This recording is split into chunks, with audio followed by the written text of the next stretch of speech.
The diner had always been a place of warmth, the kind of spot where sunlight poured through spotless windows, where the smell of coffee and pancakes felt like a quiet promise that the world still had good in it. But that morning, the silence in the red vinyl booths shattered like glass. The moment that changed everything for Claire began with laughter, cruel, sharp laughter that cut through her heart. 3 men stood before her, their laughter echoing in the bright, open diner, their shadows spilling across her plate of half-eaten breakfast. The lead one, broad, unshaven, eyes dark with arrogance, reached forward, gripping the front of her blouse with both hands. The sudden rip of fabric was louder than the music humming faintly from the jukebox. Claire froze, her breath catching in her throat as she tried to hold the torn pieces together, trembling. She wasn't a stranger to fear, but this was humiliation painted across daylight, the kind that made every heartbeat feel like a bruise. If you believe in kindness, in second chances, and in standing up for what's right even when no one else does, please take a moment to like, comment, share, and subscribe to Kindness Corner. Because sometimes, the smallest act of courage can change everything. The bullies laughed louder when they saw the tears welling in her eyes. One of them, wearing a black leather jacket, leaned forward, his grin wide and cruel. Another slapped the table, sending her teacup rolling off the edge, spilling amber liquid across the polished floor. The air was thick with mockery and the sour scent of spilled tea. No one in the diner dared move, a few customers looked away, their guilt heavy but their fear heavier. Claire sat there, small and silent, clutching her torn shirt with shaking hands, praying for this moment to end. She wasn't just a random girl in a diner. She was someone's sister. She was the sister of someone who had once been feared, respected, and quietly misunderstood. Her brother, Mason, had always told her to be strong, to never let the world break her, but he wasn't here. He was supposed to be hundreds of miles away, on the road with his club, the Hells Angels. She never thought that his name would one day mean more than just protection, that it would be the line between despair and redemption. As the bullies jeered, something shifted. The sound of the diner door opening carried a heavy presence with it, the subtle chime of the bell, followed by slow, deliberate footsteps. Claire didn't look up right away. But everyone else did. Conversations halted. Forks hovered in midair.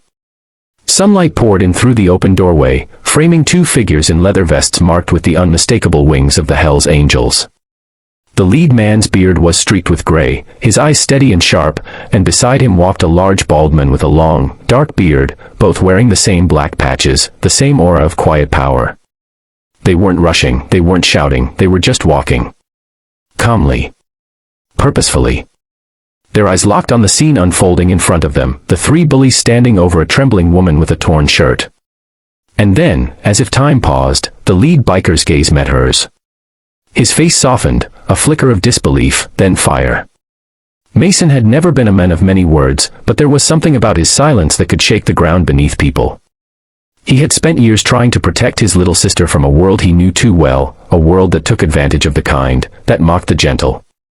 But fate had strange ways of bringing people together again, and that morning, he walked in at the exact moment she needed him most. The bullies turned when they noticed the shift in the diner's air. They saw the patches. Their laughter died. The main one's grin faltered, replaced by a twitch of uncertainty. He released his grip on Claire's blouse, stepping back a little, his hands shaking without meaning to. One of his friends whispered something about getting out, but it was too late. Mason's steps were slow but deliberate, his boots echoing against the tiled floor. The large bald biker stayed behind him, folding his arms, his expression unreadable. Mason didn't need to say anything. His eyes said enough. The bullies felt it, the kind of quiet that carried the weight of storms. They stumbled over words, excuses spilling out, something about a misunderstanding, but the truth was already written in their faces. When Mason finally reached them, he didn't touch them. He simply stood there, towering, his eyes cutting straight through their guilt. The one who had torn Claire's blouse lowered his head, shame flooding his expression like a tide. The diner stayed silent, the kind of silence that grows when justice finally takes its breath. Mason turned to his sister, his voice low but steady as he told her to stand up, to come with him. She hesitated, still shaking, her eyes meeting his. And in that moment, something inside her broke, not from pain, but from relief.